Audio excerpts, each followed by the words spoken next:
remember last week we shifted over to the book of Acts, actually the middle of the book of Acts. We're in Acts chapter 9. We looked at the conversion of Paul.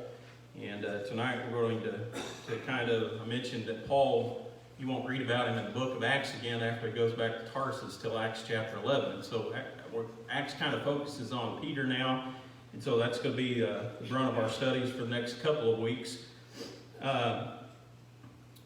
Question number one, it's kind of like I said, some of these when I make them out after I get to read them, I'm like, man, that's too personal of a question. But probably all of us have had friends or relatives or co-workers that have passed on from this life. And, you know, what are some things that you remember about these people? Not specifically, but what do you generally remember about people after they leave this world?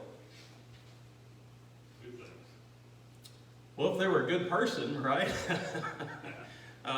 If they were people like Jezebel or Judas, you might not remember too much good things about them, right? The type of person, I mean, the things go together to be the type of person. Yeah, you know, it's not so much, depending on how close we were to them, it's not so much their physical traits or features, but it's like their character is. It was a type of person that they were. Maybe they were a person who had a saying that they were famous for. And so whenever you think about them, you think about a saying or phrase or some words. Maybe they were a person who did something good for you. And so when you think about them, you think about what that person did for you. And the bottom line is this: when we leave this life, are people going to remember us? Yeah, they'll remember you. If you were to go out and walk through this graveyard, would you have any memories? Yeah, you're going to remember some things. I know as generations pass on, it gets probably less and less. But we're going to be remembered for something by someone, right? And as Christians, what we want to do is we want to be remembered for the good things, right? We're going to study about a lady tonight who, whenever she died, she was remembered for the good things that she did. And of course, I guess if we follow her example, we'll be doing well too. Turn over to Acts chapter 9. Again, we looked at the first part last week. We're going to start in verse 32 and talk about Peter healing a man of Lydia. Somebody read Acts 9, 32 through 35 for us, please. And it came to pass, as Peter passed throughout all the borders, he came down also to the saints which dwelt at Lydia. And there he found a certain man named Aeneas, which had kept his bed 8 years, and was sick of the palsy. And Peter said unto him, Aeneas, Jesus Christ maketh thee whole, arise, and make thy bed. And he arose immediately, and all that dwelt at Lydia and Saron saw him, and turned to the Lord. I was waiting for you to pronounce it so we can follow your lead. That's why I didn't read it when I started with it.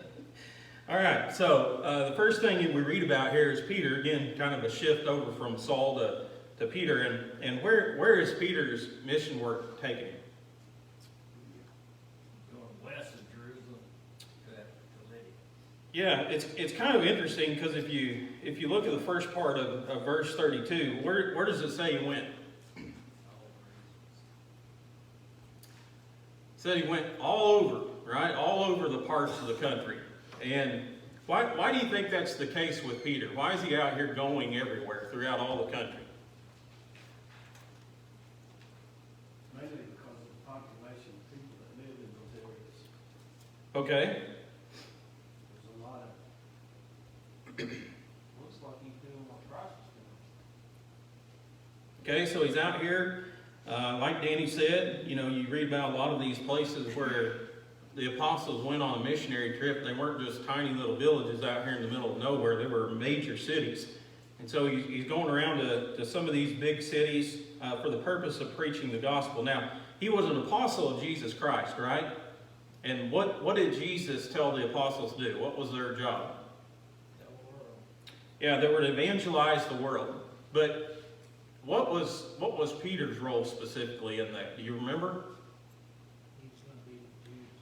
Yeah, when you turn over to Galatians chapter 2 and verse 8, Paul, of course, wrote the book of Galatians, but he said, "For he who worked effectively in Peter for the apostleship to the circumcised also worked effectively in me toward the Gentiles." And so Peter was chosen by Jesus to be an apostle to who? To the Jews, right?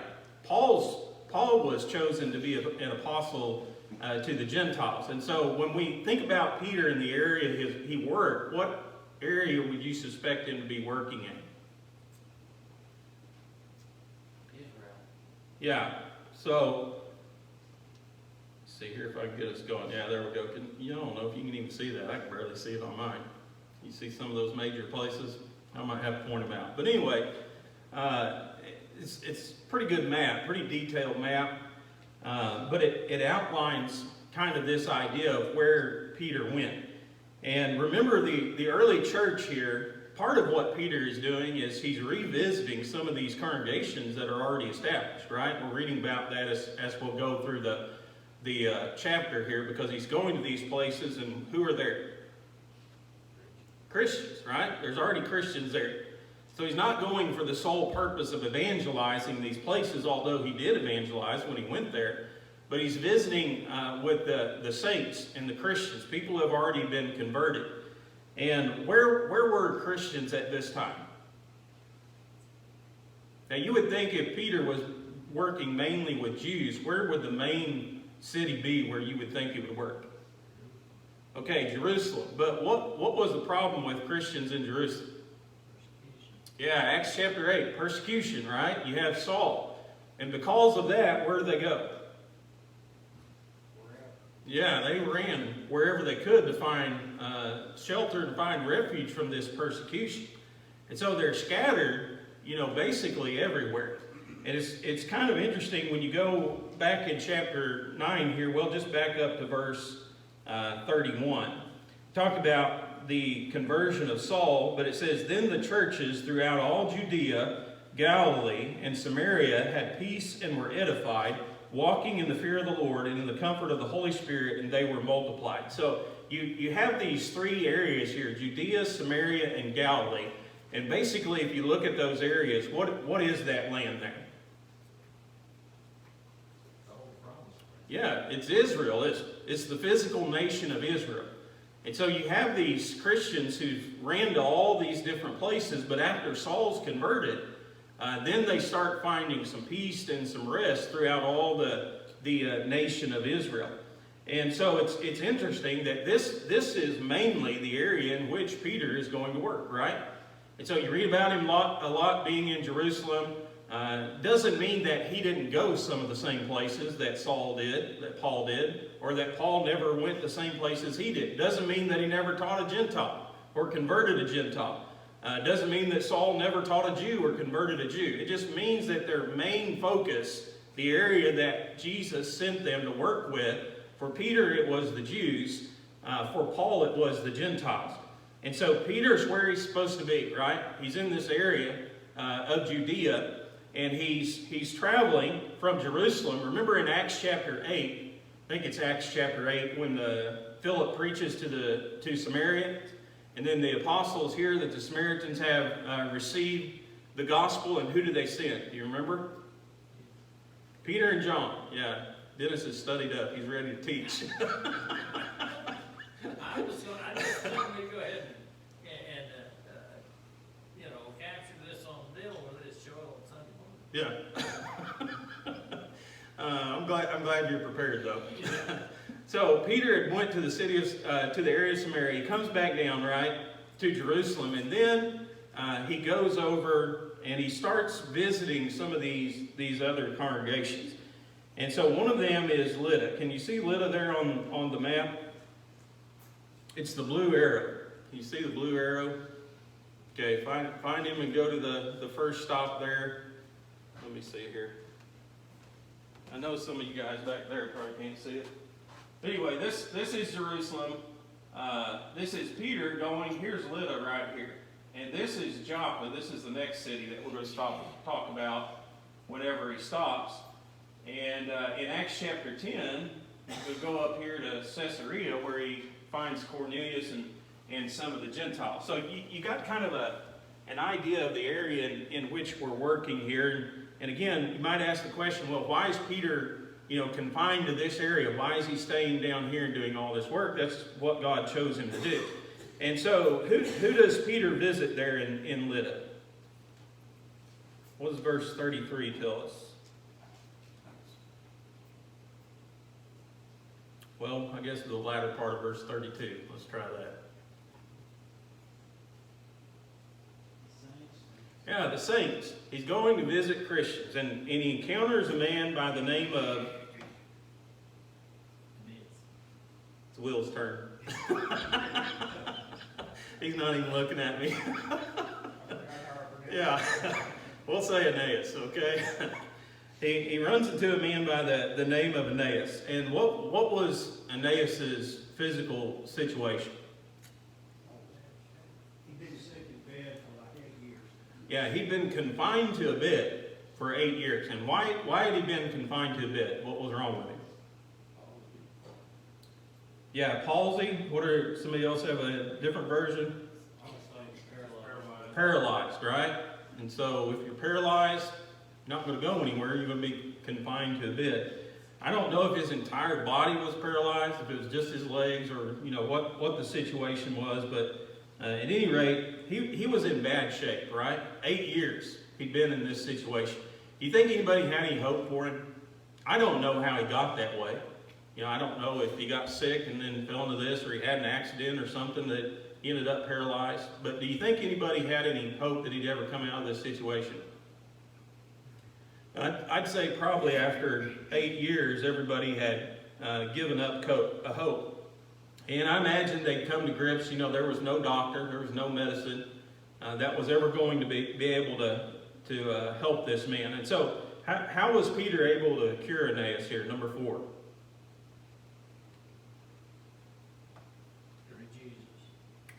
Yeah, he points out, did he say, I'm going to heal you, or I heal you? What did he say? Because Jesus the Christ will heal you. Yeah, he said, Jesus the Christ will heal you. And so he forcefully declares that he's not doing this. Again, this is an act or a work by the power of Christ. And, you think about this man, how insignificant was he in the world? I mean, do you think he was a man of great stature in that community? Anything that indicates that to you?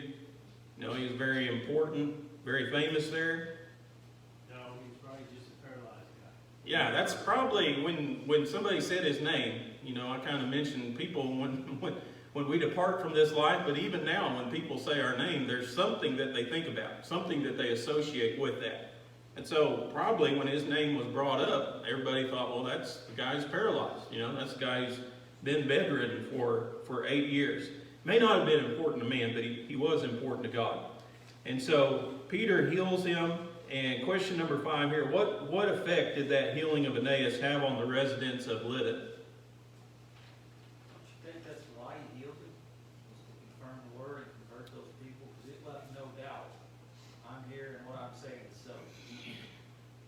Yeah, and that's really the emphasis, I think, in verse 35. All who dwelt at Lydda and Sharon saw him and turned to the Lord. Did they know this guy? Yeah, they knew a little bit about him, right? They knew a little bit about his situation. They knew he'd been paralyzed for 8 years. They knew he'd been confined to a bed. They knew that there was no hope. There was no doctor. There was no medicine that was ever going to make him any better. And then you see him out here walking around. And you ask him, what happened? How are you able to walk again?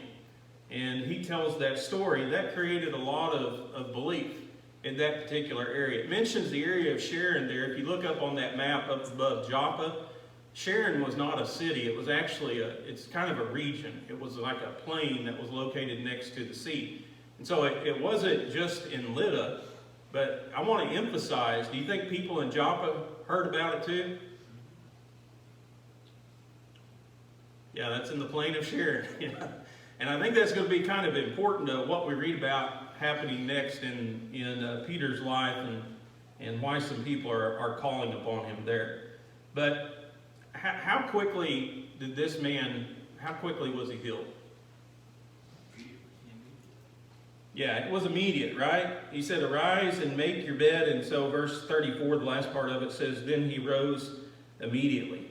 The idea of Jesus Christ healing him, it wasn't, I know sometimes we use the word miracle loosely today. And, something great and amazing happens and people often say, well, that was a miracle. Well, understand that a miracle was instantaneous.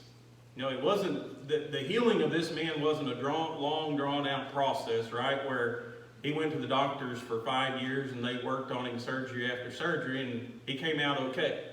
He was made whole, complete in an instant. And so he immediately stands up and he immediately takes up his bed. And all the people saw it. All the people saw that only the power of God would have been able to accomplish something like that. Okay, so let's go over to verse 36. Anybody got any thoughts or comments there on Aeneas? Somebody go ahead and read. We got a little bit of time. Somebody read verses 36 through 43 for us here in Acts 9.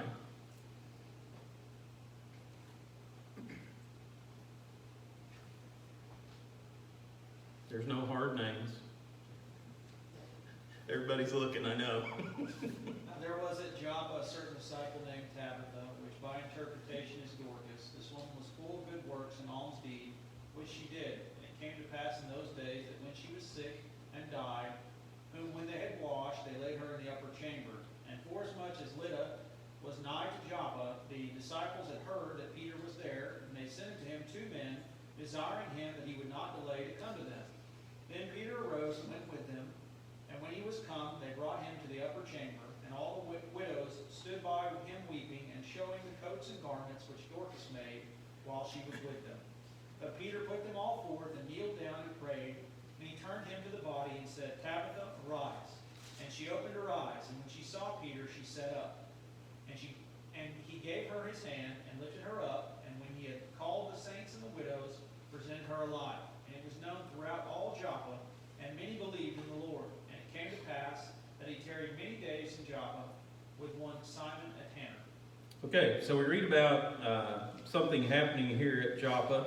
Of course, that's probably a city that should ring a bell, I guess. Anybody recognize what's famous about the city of Joppa?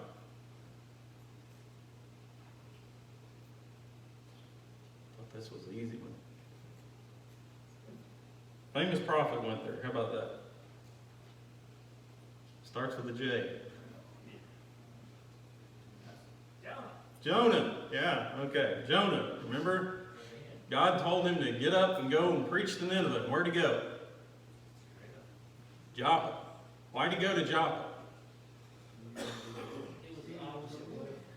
Joppa was a seaport city, right? And so understand that being a seaport city, Jonah was trying to get out of the country. He's trying to get away. And it was obviously, because it was a seaport city, it was a commercial city. A lot of people came in and out of Joppa, a lot of different personalities and of course, different nationalities that would have made it through that seaport. And so at Joppa, there's a certain disciple there by the name of Tabitha. That was her Hebrew name. Dorcas is her Greek name. Both mean the same thing. Anybody know what it means? Got an idea? Got a Bible study notes that tells you? Anybody awake?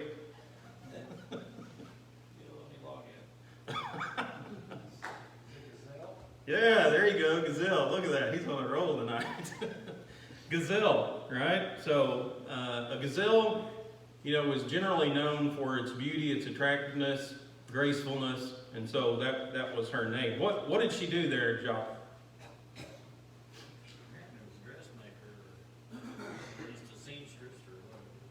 Yeah, she was good with material, wasn't she? Definitely. Don't know exactly what her job was, but what did she do in service to Christ? What was she known for?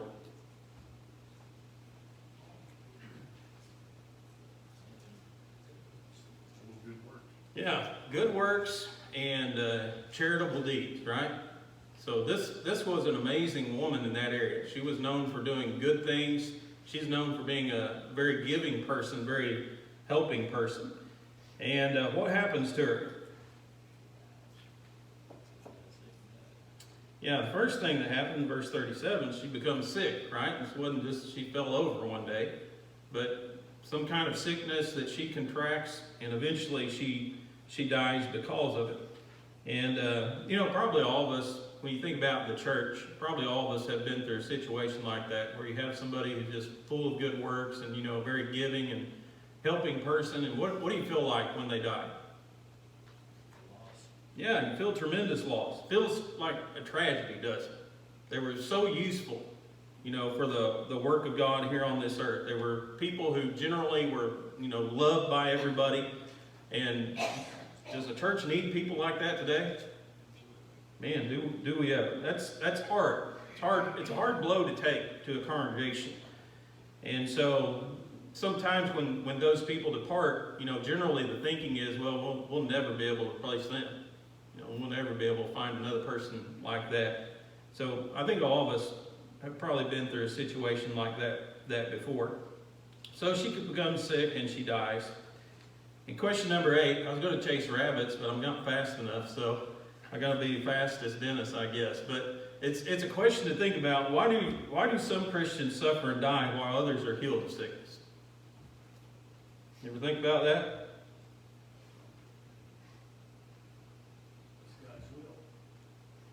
Okay. That's it. He has a purpose. It's a simple answer, is it? But it's kind of hard to accept. There's an interesting statement. Jesus made a statement and in Luke chapter 4, and I was thinking about it when I went over it. But in verse 25 beginning, he says this. He said, "But I tell you truly, many widows were in Israel in the days of Elijah when the heaven was shut up 3 years and 6 months, and there was a great famine throughout all the land. But to none of them was Elijah sent, except to Zarephath in the region of Sidon, to a woman who was a widow. And many lepers were in Israel in the time of Elisha the prophet, and none of them was cleansed except Naaman the Syrian." You ever think about that situation? How many widows do you think died in that 3.5-year famine that was in the land of Israel? Probably a lot, right? But how many did God send a prophet to that saved her? Only one. How many lepers do you think could have been cleansed in the land of Israel during the days of Naaman? There were plenty of them around. There wasn't a lack of them, was there? But how many got healed? Only one, right? Naaman, the Syrian. Why do you think that is? So it could be as the deal, it's God's will. That's what he said it would go. And Yeah. In the last few verses of John, if you remember, Peter was asking, is it true that if I see, so Peter's seeing him said to the man, "Lord, what about this man?" He's talking about John. And his description of what he says there, what's that for you? And that's what it's going to hit me. It's his will. That's what it's going to be. If I want him to remain until I come again, that's not up to you. I want you to go do what you're supposed to do. Yeah, and that's, as individuals, that's kind of hard, I think, for us to swallow sometimes. Sometimes we think about life here on earth, well, it's all about me, right? It's all about making me happy and getting what I want and, having the life that I think I should have here upon this earth. But it's really all about the will and the purpose of God, isn't it? That's what this whole life is about. And it's not, some Christians get sick and die, it's not because they didn't have enough faith, and some others did. No, it wasn't because they were any better off or any worse off than somebody else. It just has to do with the will and the purpose of God. And again, that's not always an easy pill to swallow, but you read Hebrews chapter 11, and I know I've talked about it before. You read about all those great men and women of faith and the great things that God did through them and how they overcame great things. And then in verse 36, he says, but some of them died. Some of them were put into prison for the rest of their life. Some of them suffered. What was the difference? Wasn't their faith, was it? They all had strong faith. It had to do with the will and the purpose of God. And so, it's not always easy to understand and accept, but if you read about these things as they happen, why did God choose to heal certain people and let other people die? You know, why did he bless other people and other people suffer? It's just has to do with the will of God. And so it's all about God's will, all about the name of God being glorified. Peter's summoned there to Joppa. I don't know. Do you think Dorcas was dead whenever Peter first got the word? The way it reads, Well, it's kind of interesting because Joppa hears about Peter. What do you think they heard? Well, what had he just done? He just healed the paralyzed man, right? So they hear about Peter, and they hear about him being close in the area. And so I think probably whenever they sent for him, she was probably still alive. Now, a lot of commentators talk about the great faith that these people, disciples, had at Joppa because they hadn't buried her yet. And so they thought Peter was going to raise her from the dead. When have you ever read about an apostle raising somebody from the dead yet? Has it happened? Not yet. You've heard about them healing sick people, haven't you? But you haven't heard about anybody raising them from the dead. Another interesting thing is they washed the body. Why would they wash the body? You think they were planning to bury her? That's what they did before they buried people. They washed the body and then they anointed it with spices and they buried her. So I think the setting kind of indicates, for all intents and purposes, they thought they were putting her in the ground.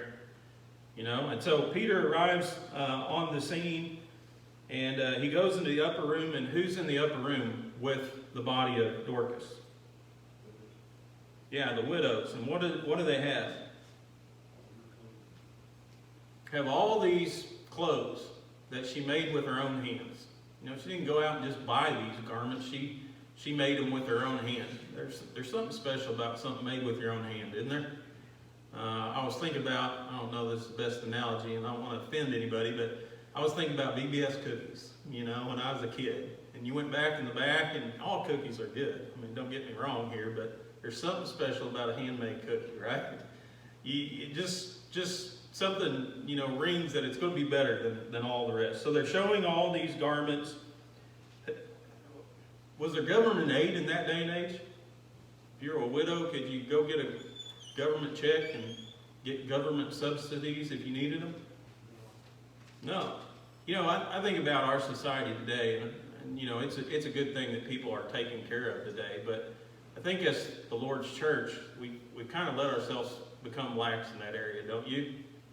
Because now we just say, well, if they need help, they can go get it from the government, right? But widows, helping widows, whose job is that? Christ gave that job to us, didn't he? It's the work of the church. And so that's exactly what she was doing. Peter raises her from the dead, and who does he show her to? What's verse 41 say? It's kind of interesting to me that he designates between the two. And I wonder if some of these widows were non-Christians. You know, maybe some of these widows were just people that she'd taken care of, but they had not obeyed the gospel of Christ. But the immediate effect of the raising her from the dead for that area is what? Yeah, they obey. Many people turn to the Lord. And that's why Peter stays there many days, right? There's opportunities that are rising because of this. Belief's been created, converting people, preaching the gospel of Christ. So we're out of time. I know we had to rush through the last part of it. Anybody have any thoughts or comments or anything? Yes, sir. Well, Peter put everybody out of the room whenever he raised her from the dead, right? Yeah. And I know there's several references in what, First Kings and Second Kings and Matthew, and various other places that talks about that. But, why would they didn't do that? What would be that? Well, what's one of the things he did after he put everybody out?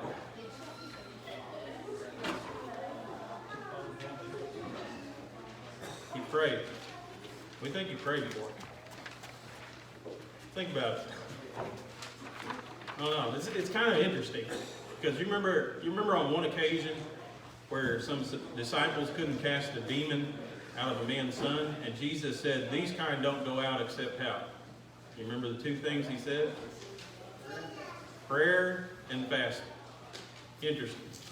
But anyway, think about that and add $1 to it, you might get a cup of coffee. So, anybody else?